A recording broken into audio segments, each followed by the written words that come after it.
Howdy, howdy, howdy. How are y'all doing? Welcome to another Monday of Cliff Notes Live. Welcome to Veterans Day. Yeah, thank you to all the veterans out there. Now, a lot of people don't realize we've got Memorial Day, we've got Veterans Day. They are not the same. Memorial Day is for all those who paid the ultimate price protecting our country. Veterans Day is supporting and thanking all veterans, everyone who ever served in our military. Thanks to all of y'all. Veterans Day is kind of cool too, because it's not just here. I know they've got it up in Canada, in Australia, in the UK. And they call it, I think, Remembrance Day in a lot of areas. They used to call it Armistice Day here in the States. But anyway, remembering everyone who served. Thank you. Thanks to each and every one of y'all. So howdy, howdy, howdy. Hope you are doing fantastic. Let me start off with a big SKD 143. For those of you who have already done so, please consider subscribing to my channel, turning on notifications, and maybe hitting a big old thumbs up as well. All of that is appreciated. So, whenever I'm going to drop new episodes and all, I say every week, I need to start doing some new episodes. I'm going to do a little woodworking here for the next month or two. Maybe I'll put some stuff online, building benches or, I don't know, spaceships or whatever. Hey, I remember Andy Griffith doing a show where he was a junkyard salesman who built a spaceship that went to the moon so he could gather up all the Apollo stuff and bring it back and make a fortune. And as a kid, that made perfect sense to me. So anyway, yeah, maybe I'll build something out of some wood too. But I hope y'all are all doing fantastic. Yeah, that would be quite the YouTube series, wouldn't it? DIY spaceships. Yeah, maybe not so much. I hope y'all are doing all right. Let me check and see who all is out here. Little winded because I just got through talking to Ma and doing the Ma cast for the last hour. So Ma, I don't know if you got the links on where to go to watch it and all that, but we had fun. Always fun hanging out with folks, hanging out with Ma, and hearing what's going on in her world. So thank you for having me on, Ma. All right, who do we have out here? Patricia Miller. Patricia, how are you doing, my friend? Jacqueline Newberry as well. Carol Mosher, Jake the Horror Movie Geek, Brian Hosteller, Mark Taylor, Marilyn Sutherland. I saw you out in the other podcast, Marilyn. Andy W., Carol Mosher, Audrey Cobb, Amanda. Hey, Amanda. Colleen, Lee Strack, LJ Price. Ma's out here as well. A busy night for you too, Ma. And Tim Cox as well. Michelle Moore, Andy W. I think I may have said Andy, but I'll do it again. Cindy Hire. Cindy, I hope you're doing fantastic. Lynn Gideon. Let's see, who else do we have on here? I don't think I'm skipping anyone as I go down through this list. Mrs. History Buff. I love the login name. Bev77. Wyatt Garrett, how are you doing, sir? Hunter Green, I hope you're doing well also, sir. Marshall Davis, Colleen, and I think we'll call it about there. Did I miss anyone? I'm right here at the end. Paul Long. Can I see Paul? And Kenty. All right. Didn't want to miss either one of y'all either. I hope y'all are all doing fantastic. Again, happy Veterans Day. Yeah, it's celebration. It's celebrating the people who do all kinds of fighting for us and everything else. All right. I figured I'd do a few little veteran stories. We're going to talk about Survivor and all of that. So I'm not sure where to start, but I'll start with Veterans Day and then a few little bits here and there. Well, let me do. I'll go through some questions, then I'll do that. Right. We're open tonight. There's nothing major. So let me. Let's see. I've got Jacqueline Newberry is saying, "Hope you and the family are well." We're doing very well, Jacqueline. I appreciate it so much. It was a crazy October, a little stressful October, but we're doing well, and I appreciate the support and I appreciate you asking as well. Thank you very much. I can't believe it's already November. November 11th. We're halfway through November. Before you know it, they didn't even stop to do Thanksgiving. I already see Christmas decorations up everywhere. So, yeah, we're just jumping straight from Halloween into Christmas time at this point in time, right? Kind of feel bad for Thanksgiving. I kind of like Thanksgiving. Y'all know I like Thanksgiving, right? A whole lot of turkey and ham and macaroni and cheese. All right, Andy W. is saying, was proud to serve for 20 years. Andy, thank you. Appreciate your service. I truly do. I know people who served during wartime. I know people who served during peacetime. It doesn't really matter. When you sign your name on that dotted line, I know you're basically giving your life to Uncle Sam for a period of time where you don't really get a say on where you go, what you're doing. You're making a sacrifice for you and your family to do something like that. 20 years. you put into full time as well, Andy. So thank you. I know it's not always easy, and not always. You don't always get the credit that you deserve for doing something that, I mean, we wouldn't be here if it wasn't for folks like yourself. So thank you from the bottom of my heart. I do appreciate it. I've known a few vets over there. I told a story, and I'll tell again. I know Ma and a few others have heard it. When my mom was a little girl living at home, her dad was serving as a civil engineer over in the Far East during World War II. He was a civil engineer. I think they call them CBs, that built runways, airports, structures, bridges, things like that. He served over in the Far East theater at the time, building bridges and such. And so my mom, whenever she would get scared, her dad wasn't there. She knew the one thing that she could do to scare away anyone who possibly was coming into their house was to make sure that they knew that her dad was in the Army. So she would always say, "Daddy in the Army, Daddy in the Army," like she was calling him, even though he wasn't there. She just figured that if she said "Daddy in the Army," whatever mean villain was trying to get in the house would hear "Daddy, Army," hightail it the other direction. So my mom obviously took a lot of honor and respect and love for what her dad did at the time, and he was able to come back and all that. But he did that. My other grandfather on my dad's side, he served. He was a little bit older. He did not serve overseas until after the war was over.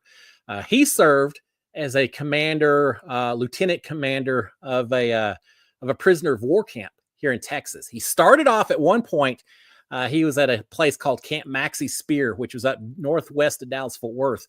And his job was to train up all the incoming soldiers that were all either getting drafted or joining up, a lot of joining up, obviously, getting them all trained before they went off overseas. So his job was to get the starting point and turning them into the fighting men and all that. So he did that.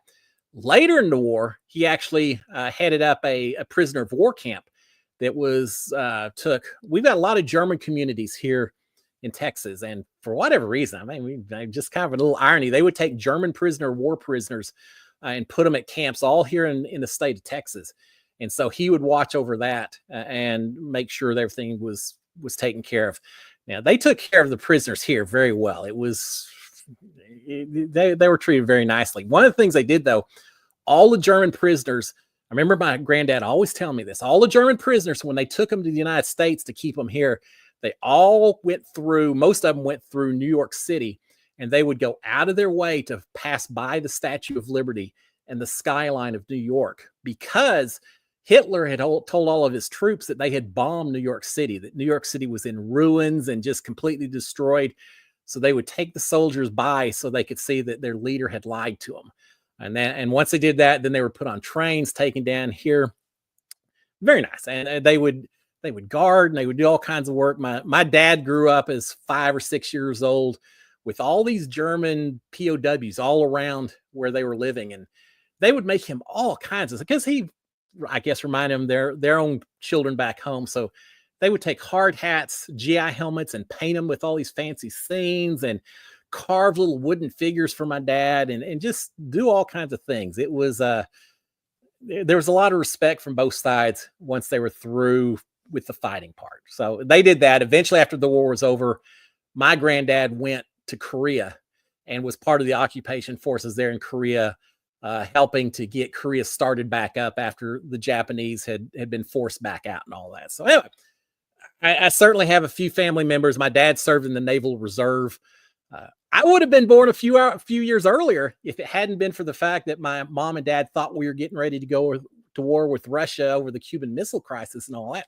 So they put off having kids for a couple of years. So otherwise, who knows? But they served and all that. So yeah, I appreciate the vets in my own family and everyone else's families as well.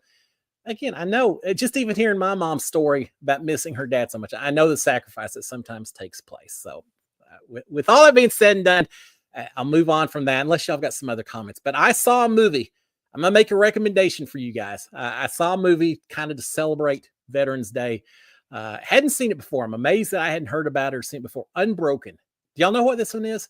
I don't want to I guess I could give away the plot. A guy who's a pilot or bombardier ends up getting shot down, spends forever in a raft, barely survives being lost at sea, eventually gets sent to a prisoner of war camp in Japan, treated horrifically. And he was an Olympic athlete, but it didn't matter so much when you're a soldier, except they just picked on him that much more to try to show that he may have been an athlete in a previous life, but not while he was a prisoner there.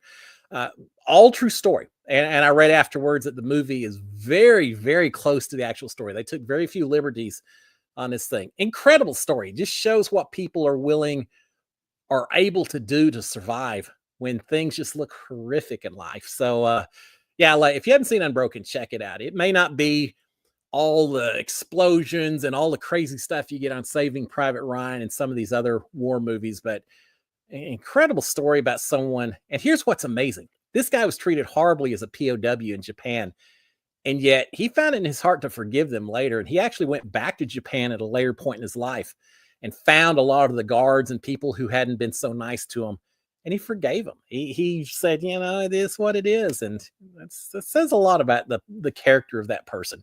So that's my movie recommendation for the week, is check out Unbroken. Incredible. I just loved it. Incredible movie. All right. Now, with all that being said, what else do we have going on? I know there's more than just Veterans Day, but I wanted to start the show like that. I mean, it's an important day. All right. Mark Taylor, can anyone knock off Bananas on the challenge? You would think, as many seasons as Bananas has been on this show, that people would see him as a bigger target and would go after him quicker. And yet, I don't know, maybe it's because the challenge, you have the same people season after season, and no one wants to get him as an enemy. Even if they get him home this year, next season he'll be back, and now suddenly he's coming after you. I don't know what it is about Bananas that does that. Now, I did see him post a few things online where he said, hey, you know, I may be considered the villain, the target, whatever. He said, but from, I don't know, for the last 10 years or something, he said, I've never turned on people I was working with. I've never betrayed people. Now, I haven't watched the challenge from the very beginning. I have a feeling I kept seeing people say, oh, what about on the island? So I guess there's some time or two where maybe he turned on some people. But yeah, I started thinking about, for the most part, if you're in good with Bananas, it's like playing with snakes. You know, on the one hand, better that you work with them than against them, but you're kind of playing with dynamite while you're there. But yeah, he's something else. Did y'all know? I really thought my season 21 of Big Brother, I thought Bananas was going to come into the house. I don't know why I thought that. I saw a lot of people talking about it, and I was so ready. I think I may have mentioned on here before. I was so ready for him to come in, and hoping that no one else would recognize him, or at least no one would think that I would recognize him, so I could very quietly go over and say, hey, no one knows that I know who you are, but I do know who you are, and I want to work with you. So yeah, as much as I'm saying, why don't people get him out?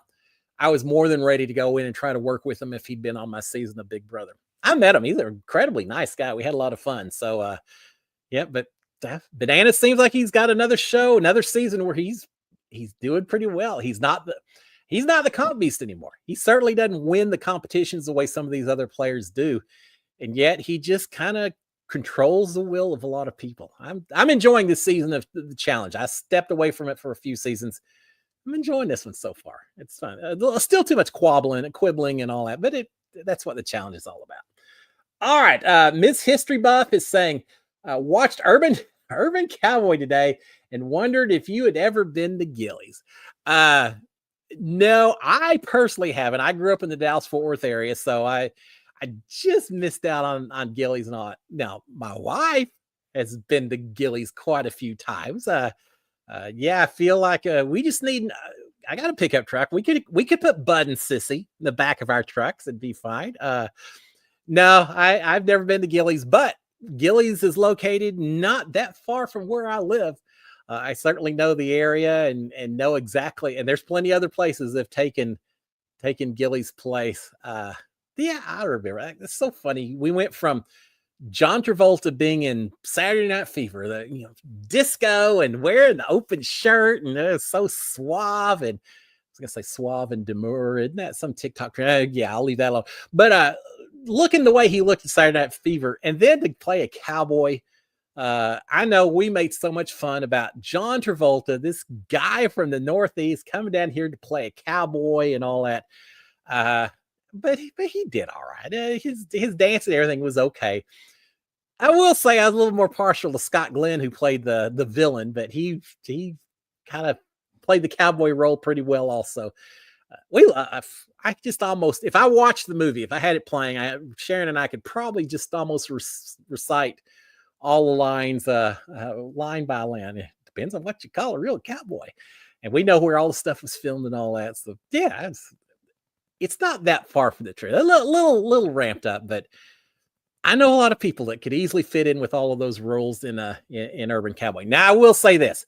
If you're talking cowboy movies and what really hits home and what feels true to the heart, it's not so much Urban Cowboy, it's Pure Country with George Strait. Check that out. He plays Dusty. I don't remember what's the last name. He plays Dusty. Anyway, it's George Strait. And it's all about him, going back to his roots and all that. Pretty good. He's got it down. George Strait's really from Texas, and we love that. Sing a song about the heartland. Yeah, the soundtrack's fantastic. The movie's great.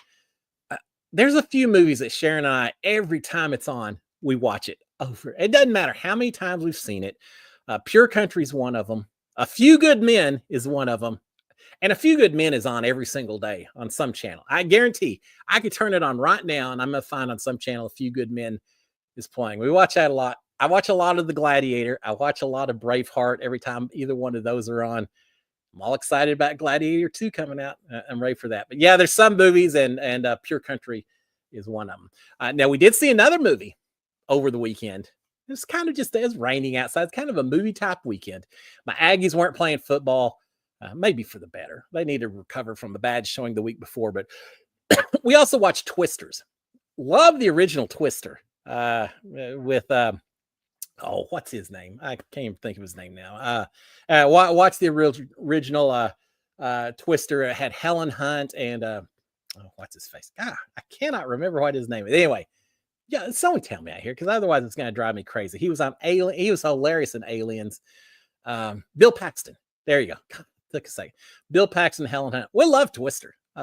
Twisters Part 2. It's all right. I like the first one better, but it was, special effects were good. I just thought it was a little campier. They show a lot of crazy tornadoes. We've had some tornadoes here in Texas. I've never been in a tornado. I've had a few though that came close. I was working out in West Texas, and the horns all went off, and they said take shelter because the tornado was at the airport coming straight to northwest side of Midland, which is exactly where I lived, about 5 minutes away. So being young and stupid, of course, did I take shelter? No. I went out with my camera, pre-cell phone and all that. Just went out with the regular camera thinking, all right, if there's a tornado coming, I'm going to get some fantastic shots because there's not a tree or a bush or a hill between now and the airport. And it's going to look fantastic. And all I could see was storm clouds, and it picked up. It never made it. Probably just as well, because otherwise, who knows? But but we had that. I was working at Six Flags Over Texas one time. This is scary. Six Flags Over Texas, weather was bad. There is a tornado feel, and they talk about it in the movie. You walk outside, and if you've grown up in Tornado Alley, you know when tornadoes are coming. It looks kind of green outside. The wind is still. It feels very humid. You can feel the barometric pressure, I guess, dropping a little bit. There's just, we call it that tornado feel. It's tornado weather. And I remember it was tornado weather. I was working at Six Flags. All of a sudden, we get a phone call from the supervisors. I was a manager at one of the gift shops. They said, look, we got a tornado coming straight for the park. We're going to come on and say red macaroni or some weird code word. When we say that, immediately go out, get all the guests that are out on the sidewalks, everything, bring them into the store, have them crouch down and cover their heads and all that, and be prepared. They said, you got about 5 minutes to shut down your cash registers, to move all the glass off the shelves that may be there, and get ready. And it's like, oh my God, here I am, 17 years old. I'm getting ready to have to bring all these people into my shop and everything. And about that time, you hear the weather outside just starting to get a little worse and all that. And like, oh my God, this is going to be amazing. Not in a good way, in a very scary way. So we got everything shut down. I'm waiting for the code word to come through. It never comes through. What's going on? What's going on? I finally call the supervisor's office, say, is there a tornado coming? Oh no, Cliff, it picked up. It went a different direction. You're good. Don't worry about it. You can put your glass back on the shelves, open up your registers. It's like, well, I wish you told me that 20 minutes ago because I've been sweating bullets ever since then. So we were fine. The park was fine, but yeah, that would have been a disaster movie, right? A tornado coming right in through the middle of a theme park. Ah, you could have written all kinds of stories about that one. Glad I didn't have to deal with it. But no, with all being said, check out Twisters. It was a fun little campy show as well. All right, let's see. What do we have on here? Michelle Moore saying, anyone watching the summit? I'm enjoying the summit. I got to say, though, every week it gets tougher and tougher.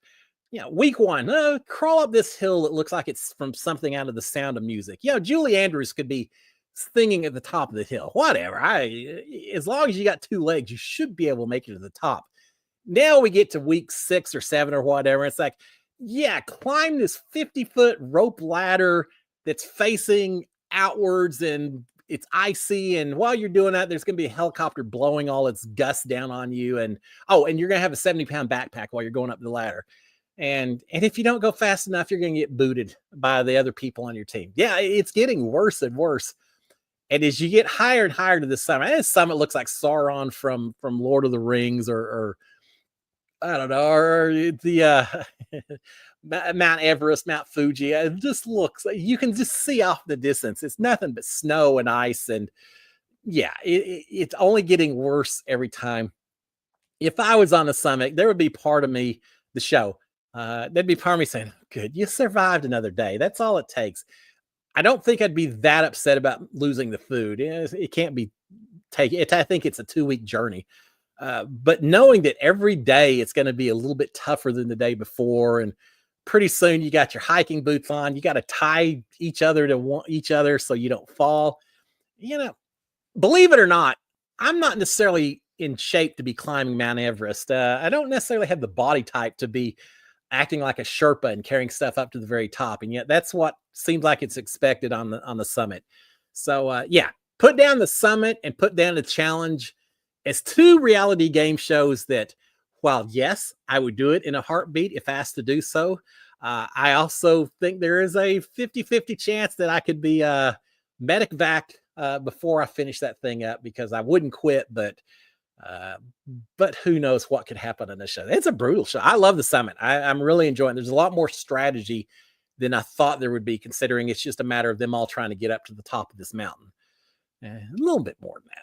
Yeah, it's been good so far. All right. Mark is saying, do you think Sierra deserved to be kicked off Survivor? I love Saul's game. I love Saul. I'm cheering for him. I think he's gotten his feet back underneath him.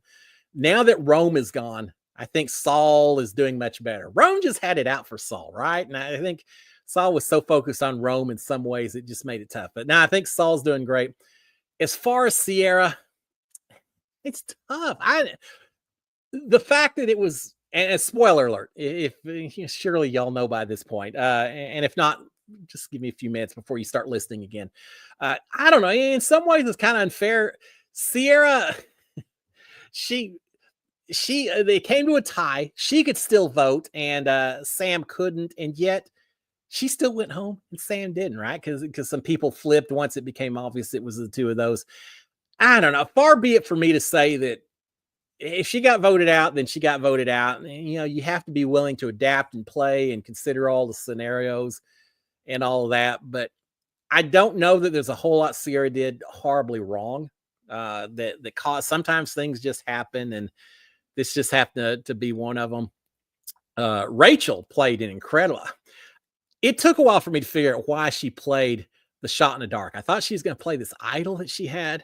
No, she didn't. And then I've heard different reasons, which all make sense to me, that she wanted to see other people's reactions when she stood up and played something to see how they would respond.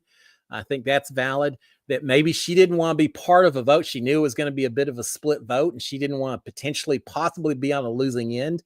Well, how do you avoid that? By not voting at all. So use your shot in the dark anyway. I've also thought if you're using your shot in the dark, that who's going to think that you've got an idol in your pocket, right? Or why would you do that if you've got an idol to play?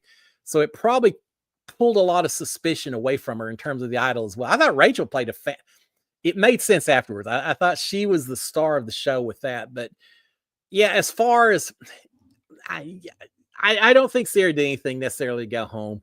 That was unfortunate. And I got to say, for those of you who've seen it, I'm not a fan of the way they're doing the food auctions anymore, where whoever has the most money at the end loses their vote. I get it. In years past, people would just save everything for an advantage at the end and all that. But I think they've got to figure out some different way, because now all it does is it means whoever has the most money buys the next food plate. And then it's just randomly, where do they get to before the plates stop, and then someone's stuck with still having money. And it's just too much random die roll that Jeff makes as a posting strategy. So I wish they would do something a little different. I don't know, if you pay for it and you don't eat it, then you get your money back, or you get penalized, or you can turn around and sell portions of it to other. I don't know how you do it to make it better, but I don't want it just to be spend all your money on each plate and then it's just random when the auction ends. There's got to be a little bit better way. Maybe make some more punishments and rewards within these baskets, and you don't know until you've bid on it. Or maybe it's not just the highest bidder. Maybe it's a little bit like poker, where so-and-so may have $300. I may only have $200, but if we go, I'm allowed to bid as well, go all in, so to speak. And maybe if there's more than one person bidding, you have some kind of grub eating contest or something that you have to do that's a little distasteful, literally distasteful. Something that, and if I went all in and I do it, then I get the plate and that person gets some of their money. But I don't know. I think there's some ways you could do it other than that. Here's what I really was expecting in that food auction. I still think it would have been so much fun. Y'all remember those chickens that they would not kill? They wanted to trade them in for a bag of rice instead, and they did it. I got a couple of bags of rice out of it. One of those auctions, I would have had a chicken sitting under there. Not a cooked chicken, not a roast chicken. I would have had a live chicken under there saying, here you go. You get a whole chicken meal, but you gotta cook it yourself. Just to see what people would have done. And no, you're not trading this one for rice. You're either letting it go or you got to cook it or whatever. I thought that would have been fun just to see how they would have responded. They didn't want to kill the chickens earlier in the season. Are they a little hungrier now? Are they a little more desperate? Would they be willing to maybe wring the neck and cook a chicken that they weren't willing to do before? I thought that would have been, I thought that was a lost opportunity, but hey, it is what it is. I've enjoyed this season. I truly have. This last episode, maybe not quite as much. It's good, and it's only because the other episodes have been so brilliant. This one, a little bit of a letdown, but it's still a great season.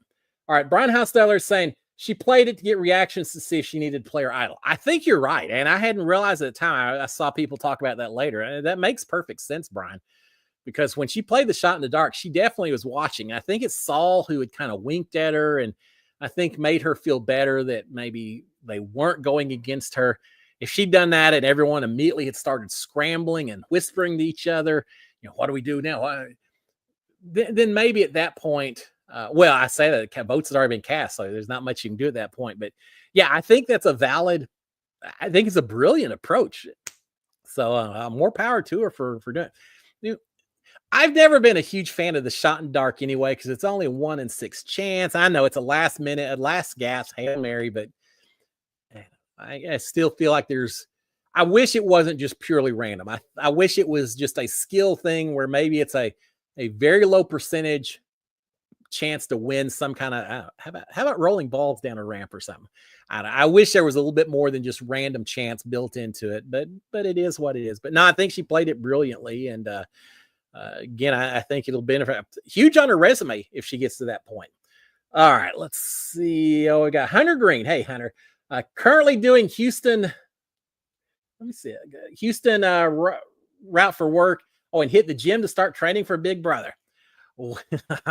Get in shape, my friend. Work on those old triceps if you have to hang from a wall. And what other slip and slide? You may be doing a bunch of running back and forth and all that. I guess work on hanging on, because there's always a few hanging on competitions. You know what I did? I think I've mentioned that here before. I grew my fingernails extra long. I didn't cut my nails for weeks and weeks before I went in the house, thinking, all right, if I need to grip something, at least I got those fingernails that can dig in and hold on. And that actually worked pretty well for that first HOH comp of the season where we were hanging from logs. I had a decent grip. So it paid off. I didn't win, but I did better than I otherwise would have. So yeah, go for it, Hunter. Man, start working out and making it happen. And hey, welcome to Houston. Fantastic. And then Hunter's also saying the new series with Billy Bob Thornton, lineman, looks great. Yeah, I think so too. It's being filmed here in the. I think they filmed a little bit in Austin. They filmed a lot of it up in Fort Worth, and I may know someone who was an extra in it. And no, it's not me. But I've got a relative who was an extra in some of the shots. So I'll once it comes out, I'll give y'all more input. But yeah, it just is an extra. So yeah, no one's sitting there getting in fist fights with Billy Bob Thornton. It's got a last name of Hogg or anything like that. But it's still pretty cool. Yeah, they've been filming it here in town, and so I'm looking forward to it. It's got Billy Bob Thornton. It's got Demi Moore, the landman. For those of you who don't know, a landman works in oil and gas, so I'm very familiar with these guys. They go out, ExxonMobil or some company wants to drill for oil, but you can't just go drill wherever. You got to own you don't have to own the property above in Texas, but you got to own the mineral underneath. We keep it separate. You can own the land, but not what's underneath it. You can own what's underneath it, not the land above it. But a landman's job's to go out and figure out who owns the property and in this section of a state or whatever, of a county, and then go out and try to reach out to all these people and buy that land, offer them money in exchange for the right for the next 2 years or something to drill on that land and look for potentially oil. And sometimes it's tough to do because a lot of these mineral rights may have been owned by someone's great-great-grandfather who died 100 years ago. And ever since then, these mineral rights just keep getting split in two as someone dies and they leave everything equally to multiple children and things like that. Suddenly you've got land that's 1/64th of a share, things like that. So anyway, that's what landman does, is go find all those owners, buy all of that stuff back up, and then sells it to the oil companies or works for the oil companies so they can drill oil. So that's what Billy Bob Thornton does in this. And yeah, it's by Jamie Sheridan, who did Yellowstone. So I'm sure it's going to be fantastic. And yeah, I'm absolutely looking forward to it. I can't wait for it. So it's going to be fun. And again, there may be a relative in there as well. So we shall wait and see. And I'll definitely give you more info if that is the case. All right. I think it's coming out November, like in a week. I think it's November 17th or something. So pretty quick here. All right. Miss History Buff is asking, another good Texas movie is Best Little Whorehouse in Texas. Well, yeah, that's a fantastic movie because the Aggies beat the T-Sips in the movie itself, beat the Longhorns to be, for those who don't, we call Longhorns T-Sips. But anyway, yeah, the Aggies win their football game. I've seen Dom DeLuise, Burt Reynolds, Dolly Parton. I've seen the movie so many times. You're right. Fantastic. I've seen the stage play multiple times as well. I went and saw the stage plays once, and when they announced that A&M had beat Texas in a football game, I'm in the audience. I'm woo! Everyone looked at me as like, well, this is an audience participation. I thought it was merited, but whatever. I love it. I know all the music. 24 miles until we get to heaven. Ooh, I love to dance a little side step. I know every song from the Best Little Whorehouse. I could sing it from start to finish. I love it. Hey, the real Chicken Ranch isn't that far from Houston. It's a true story. The guy named Marvin Zindler, Eyewitness News, investigative reporter here in Houston. I can't remember. He's the one that Dom DeLuise plays in the Melvin P. Thornton or whatever his name is in the movie. Was a true story. He went out to the Chicken Ranch, which was a little place called Columbus. There are actually two of them, Columbus and LaGrange, two different locations. And he's the one that went out there and got it shut down, news reports and all of that. And yeah, so it's all based on the true story. But yeah, I love it. The music on it is a lot of fun. So yes, if you haven't checked it out, check out Heartland and check out the Best Little Whorehouse in Texas. Very different movies, but both true to Texas, somewhat. There's a certain amount of little small town Texas in the Best Little Whorehouse. That's say Heartland, Pure Country. The song about the Heartland's from Pure Country. Yeah, Pure Country and Best Little Whorehouse. Both of them do okay capturing the small town element. So yeah, thank you for pointing that. I forgot about that one. Yeah, that's a classic. All right, Nash BR 549, Jacksonville, Florida here. Howdy, to Jacksonville. I hope you're doing well, my friend. Uh, we I used to go to Florida a lot. When the kids were younger, we'd go to Disney World and all that, and then we would try to get out and see different parts of the state while we were over there. Not as much lately. And we need to change it. Once hurricane season, y'all have gotten more than your fair share here lately. But welcome aboard. I'm glad to have you watching the show. I appreciate the support. Thank you so much. I appreciate it. All right, Lynn Gideon is saying, are players only odd to use flint to make fire? They never generate on their own at the start of the game. No, I think they don't show it as much as they used to, because now they use the flint as the reward. I mean, you may be right. I would think, though, if you were able to figure out how to make fire without a flint, that should be to your advantage. Now, it takes away some of the incentive to win, right? But still, you still want to win whether you get flint or not. We certainly have seen in seasons past where people used eyeglasses, or has anyone just straight up done fire, rubbing a stick together? I feel like maybe some have. I just can't remember anyone off the top of my head. But shoot, I watched Naked and Afraid, where they sit out there, they make fire, they rub their hands together and make a fire. It seems like sometimes not quite that easy, but I've tried it before. I thought, it'd be fun to make fire just using sticks and all, and can't say I've really ever been successful at making anything more than a whole lot of blisters on my hand as I've rubbed that old stick back and forth. I think it's a lot more involved than possible. I've always thought if I went out on a show like that, I would use my eyeglasses to try to use them like magnifying glasses and all that, but I'm not sure my vision is really bad enough that I could get a nice, strong focal point. But yeah, I don't know. That's a good question. I have always assumed that even in the modern era of Survivor, if you can make fire on your own, you shouldn't be penalized for that. But you're right. We don't see it the way we used to. And maybe it's just because they get flint so much earlier that they don't have to use that as much as they did in the past. For all I know, at night, if you don't have a flint, they got production running through with buckets of water, making sure all the wood is wet or something, just to make sure you're miserable and that you can't start a fire until you officially are given a flint.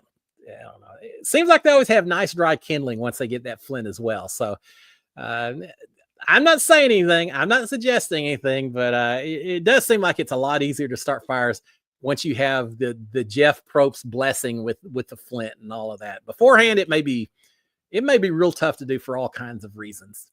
Just my own particular cynical suspicions and all that. But I think if you can do it, they should applaud you for it. Would they? I don't know. I'd be pretty happy. I guarantee you that. And I'd be really upset if I started a fire and then someone came along and said, yeah, Cliff, you're not allowed to use that because you didn't win flint.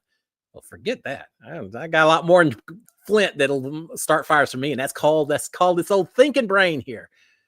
And then they'd probably say, yeah, get him. No confessionals for him. We'll boot him early. He's a smart aleck. All right. Let's see. Jake, the horror movie geek. Hey, Jake. Same with Rocky Horror Picture Show. Can sing it start to finish. I think I probably could too. Now I used to have the cassette tape way back, way before CDs or MP3s or anything else. I had the cassette tape and I would play it way more than I probably should have. But yeah, I think I probably would know. What other songs do I know start to finish? Jesus Christ Superstar. I know that one start to finish. Paint Your Wagon. I probably know start to finish.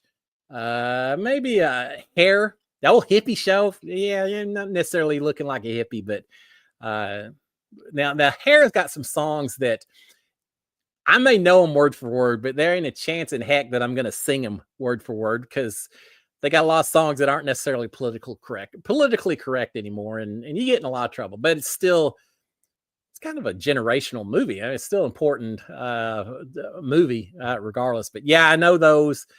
Jesus Christ Super. I know a lot of musicals. Jesus Christ Superstar, Hair, Paint Your Wagon, Best Little Whorehouse.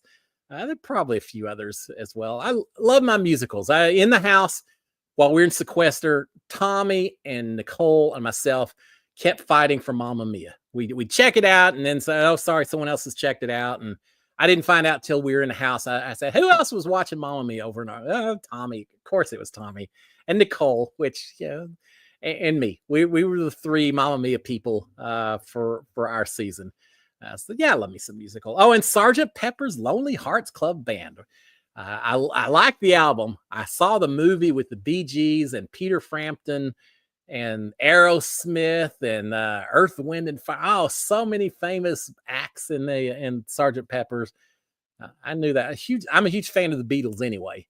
So to have it is pulled together into kind of a Steve Martin was in there as well, playing a dentist. But yeah, that's another fun one. So yeah, we could do a whole episode just on musicals themselves and how much fun I have doing the musicals and all of that. All right, let's see what else we've got on here. Kennedy Franken. Hey, for Kenny, how are you? Making birthday cupcakes. Your birthday is Friday. Well, happy birthday to you. Since we aren't doing a show on Friday, I'll just wish you a happy birthday now. You got my kind of thinking. Make the birthday cupcakes now, because why celebrate just a birthday? Celebrate your birthday week, just like Jasmine did. Hey, if the cupcakes all disappear between now and, I don't know, midnight tonight, you can just fix some more. Now, come Friday, you may be starting to get a little tired of the birthday cupcakes. And then you can switch to, I don't know, birthday cake or birthday pie or what else. My brother Robert couldn't stand cake. I don't know why. I love cake. I've never been an issue for me. He could not stand cake. So for his birthday every year, we didn't have cake. We had birthday pie. And he'd get chocolate pie with whipped cream on the top. And yeah, that wasn't a bad trade-off. That was pretty nice as well. But yeah, he was never a fan of cake. I, on the other hand, give me the inside part of the cake. Give me the frosting. I don't care what ratio it's in. Not a big fan of carrot cakes because that seems too healthy. You don't eat cake to be healthy. I want the stuff that's decadent. I want the red velvet cake. I want the strawberry cake. I'm getting hungry here. Yeah, can y'all tell? I'm a little hungry, but well, happy birthday to you, Kennedy. I hope you have a fantastic celebration. Cool to have your birthday on a Friday, so you get to celebrate all weekend long. That's the best way to do it. All right, Michelle Moore is saying, have you been to Pearl Harbor? No, I never have been. I've never been to Hawaii. I'd like to. Sharon and I need to make that a spot. My parents went there. Thought it was fantastic. I know everything about the Battle of Pearl Harbor, it seems like.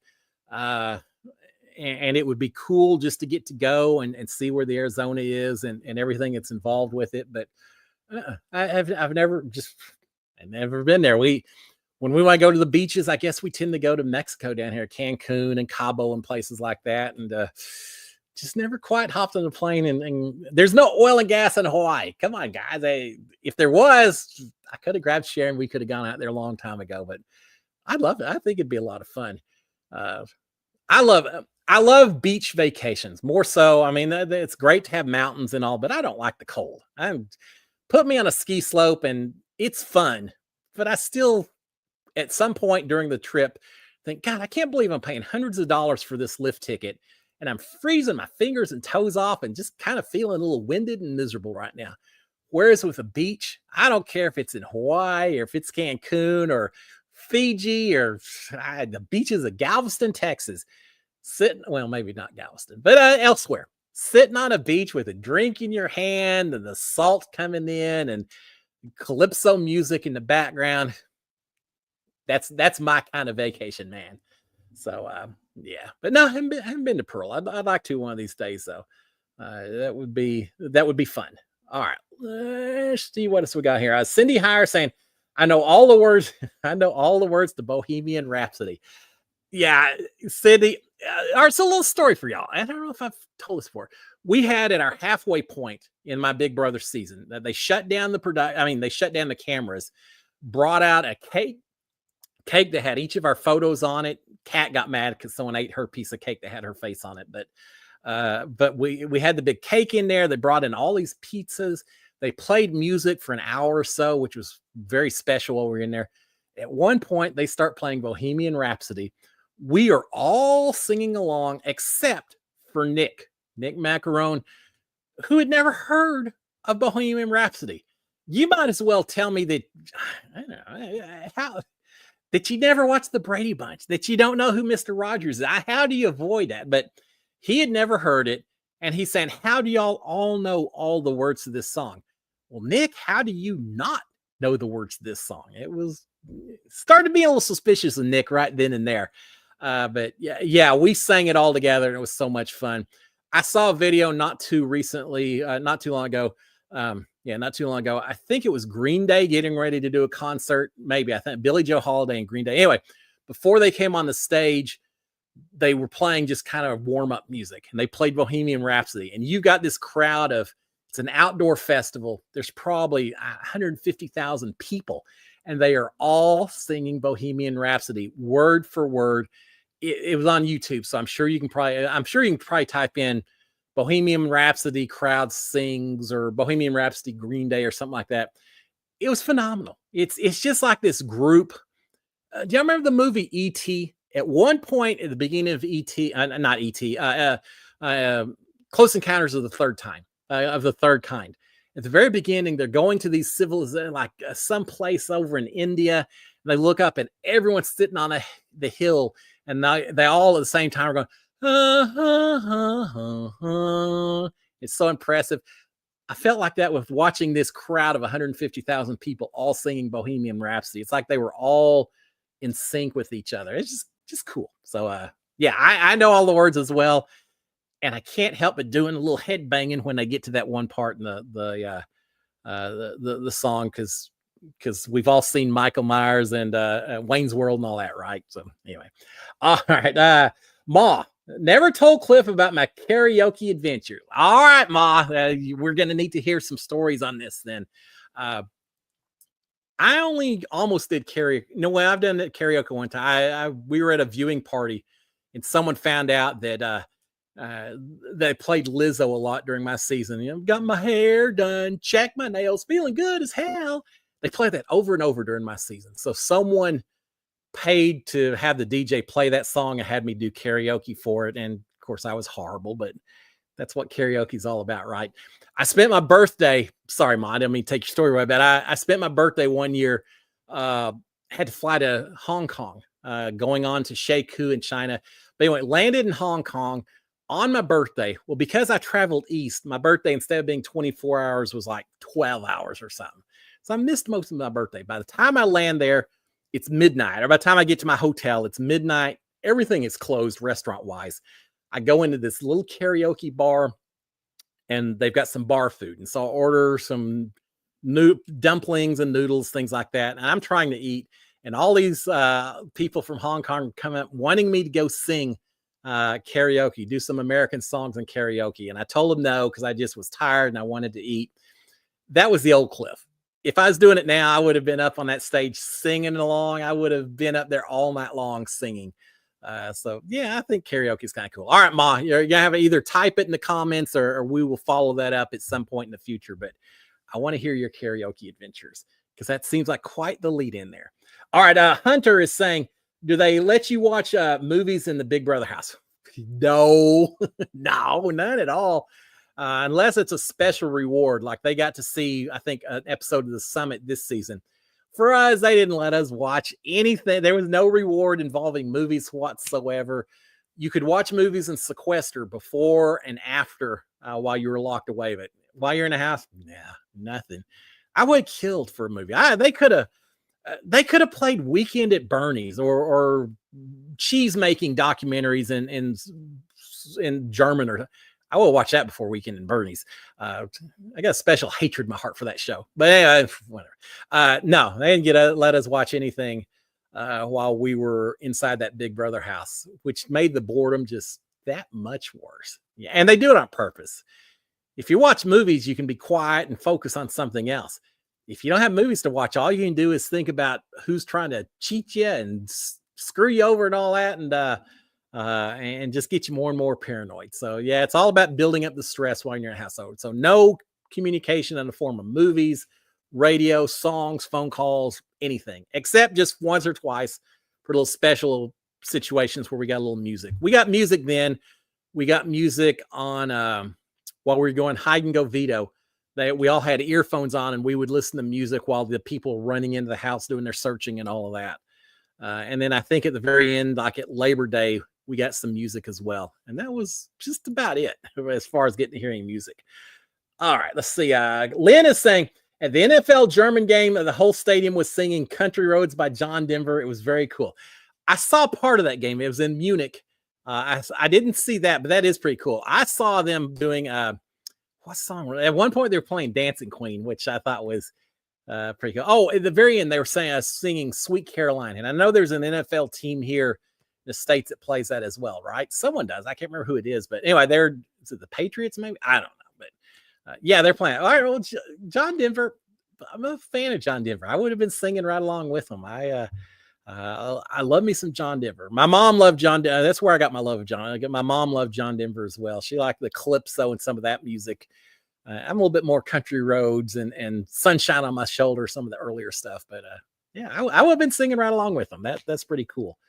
It's always cool when you get a whole group to come together and feel like they're all part of one big movement or cause, right? That's not political. It's not anything except just people all together having a fun time. I think that's what concerts are all about. I mean, why do you go to a concert where you can so easily pull up stuff on MP3s and everything now? It's because you're joining in with tens of thousands of other people and you're all thinking about the same thing and enjoying the same activity together. I think just that group togetherness that just makes us all get a little warm fuzzy or something. Maybe getting a little too philosophical there, but I think there's something to be said for concerts. It's all about the crowds around you rather than just the person on the stage. All right, 7:53. It goes so fast. Karen Loveland is saying, Ron and I are both veterans and ate for free at Applebee's. Well, first of all, thank you. First of all, I'm glad y'all are doing well. I'm glad to hear that. I hope y'all are doing well. And eating at Applebee's, I can't think about Applebee's now without thinking of Walker Hayes and his date night and at Applebee's and all that. But well, I'm glad, and I'm glad that Applebee's does something special for their veterans. Everyone should do it. I know there's a few steakhouses and places here in Texas that do stuff as well, as they should. They're real. I know veterans. People in the military, Coast Guard, the Marine, all of them, they don't always get. I mean, you don't join for the money. I think for the most part, right? I mean, maybe you join for future careers or because you want to make it. There's a lot of reasons, probably not money. And I get it. It's the federal government. It's tax dollars that are paying for these soldiers' salaries, and maybe the money isn't there the way it should be. Seems like we as a nation could make up for it with a whole lot more perks and benefits. Yeah, GI Bill's nice, housing, things like that. But yeah, it seems like we do that for teachers right now, right? It seems like our vets should get just that much more as well. Special benefit. Maybe you don't eat for free every day, but we cut a little bit here and there. I think that seems only fair and only reasonable. I would be all for that. If you're willing to put your life on the line by signing on that dotted line and serving for anywhere from a few years to 20 years, then you ought to reap some rewards for the rest of your life for doing that. And I would vote for that in a heartbeat. As long as it wasn't forced on restaurant. I mean, every restaurant has to make its own decision, I suppose. But yeah, I think y'all vets need a whole lot more credit, recognition, and honoring than just one day a year. I'll just leave it at that. All right. Laura Lewis is saying, heard Reindeer Games was not canceled. It was scheduling issues with CBS. That could be because everyone liked Reindeer Games, right? I think that could be the case. Miss Fire saying, bring back Big Brother over the top. Oh, I would love to see an all online version of Big Brother. Why not? Why is it only on TV? In this day and age, so many streaming services. We've already got the example set through Netflix with The Circle and all of these other shows that have never made it onto regular old over-the-air TV. You could do Big Brother over the top like that. Heck, if Endemol or Fly on the Wall Productions doesn't want to do it, license it out to someone and let them do something online as well. And I know they're worried about diluting their property. Whatever. I'm sure there's all kinds of reasons people could give, but yeah, during our downtime, you could have fun. And if you do it online, like a Big Brother over the top, you could experiment. You could play with new ways of playing this game that maybe they work, maybe they don't. If they do work, maybe carried on to the granddaddy one that's on CBS and all of that. It could be fun. Now, So I say that, and yet the challenge seems like they tried that for a while, where they had some on regular TV, some streaming on Paramount, and I told y'all, I said, well, I stopped watching because there were so many different versions out there. Maybe that's their fear on Big Brother. If you put too many versions out, I think the key is you don't have them overlapping each other. Do summertime for regular old Big Brother like I was on. Winter times do reindeer games. Fall and the spring, maybe you have little mini seasons that are just online only, just the tide is over. And it's like, go ahead, it's like World Cup for soccer. And then you have your little stuff in between, just to keep people interested for a while. I'm all for it. Bring back Big Brother over the top. I'd love to see it. It was a fantastic season when they did it. All right, 7:57. We'll shut this down here in just a second. What else do I have on here?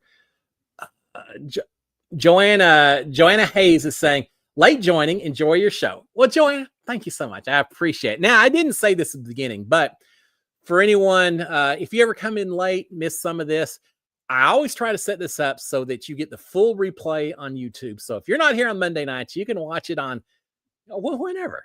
You can watch it later on replay. You just have to search for the live tab on my YouTube channel, and it'll pull up all my episodes. I always turn on the comments replay as well, so it's not just me talking, but you get to see all the comments that were made at the same time. So be careful what you post, because it's always going to be out there from this point on. Yeah, I always try to do that. Some people are late coming in, some just, the thing. I know Angie Hung got her gymnastics on Monday, and I try to make it so people get a chance to watch a little bit later. But thank you. I appreciate the support, and I look forward to seeing you out here going forward here and there. And yeah, you're not late. You're right on time. All right, guys, with that, I think we'll go ahead and shut it down. I got some fantasy football. It's all dependent on tonight's game, so I need to start checking in on that. But I appreciate it. It's been a fun night. I got to do Ma's show, and I get to do my show. I get to hang with you guys, and so thank you. It's always fun. Always makes Monday that much more fun when I get to chat with y'all and answer a few questions here and there, and just talk about whatever. It's like a Seinfeld episode. Nah, I don't know. We'll talk about whatever. It's a show about nothing, but that doesn't matter. It's not nothing while you guys are out here. So thank you for that. All right, guys, we'll shut it down. As I said at the beginning, if you haven't already done so, please do consider subscribing to my channel, turning on the notifications, hitting the old thumbs up. It's all appreciated. And guys, have a great week. Final big old SKD 143. Love my wife, love my kids, love reality TV, love our vets. Vets here, Canada, Australia, Britain. We all work together for the better good. Love my vets, love you guys as well. Have a great Monday. I will check in again next Monday. Until then, my friends, cheers. SKD 143 one more time. You have a good one, guys, and I will talk to y'all next week. If I can hit the end button.